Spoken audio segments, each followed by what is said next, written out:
to briefly address your Twitter fast. So, I mean, within the last 30 days, well, not even, that's not true.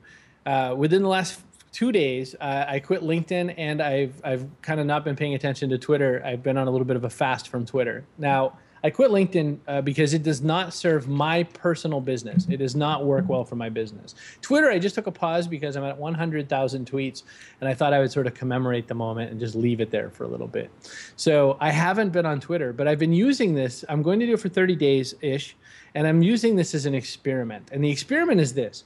What do I use Twitter for in a day? What do I normally reach? Oh, I need the Twitter for that, And of course, there's things like promoting the show, which I was not able to do. There's things like asking, hey, who's going to be on whatever? There's kind of checking in things, massaging people kind of things. But you know what I found that I evidently use it for a lot?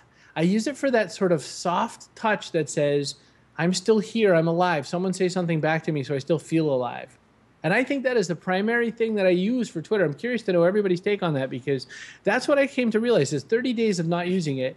I find myself wanting to make a comment about traffic, or wanting to make a comment about the fact that my, steak looks like a turtle, or whatever it is. And without that system there, I got nothing. And it's a very weird feeling. Joe, what would you do with a 30-day Twitter fast at this point in your life?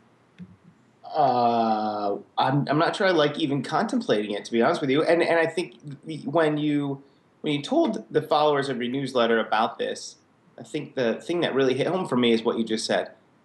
I think personally I do. I find it, you kind of get a little bit lonely and you want to talk to some people, and you put something out there or you respond to some people, especially when you have a following the size of yours. You're sort of guaranteed to have a bunch of responses. And it kind of makes you feel a little bit less lonely, a little bit more engaged in a conversation. And it's an easy place to go hide as well, right? Mitch Joel has been on the show before talking about how he finds himself in social situations into his iPhone, and most often in Twitter, just sort of hiding in there. So from a business standpoint, though, and really, I didn't create this show today with a social media theme. It just sort of happened that way. And then this Twitter fast and LinkedIn thing came into play.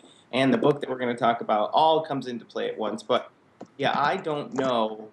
And honestly, you used to, Chris, tweet, like you said, hundreds of times a day.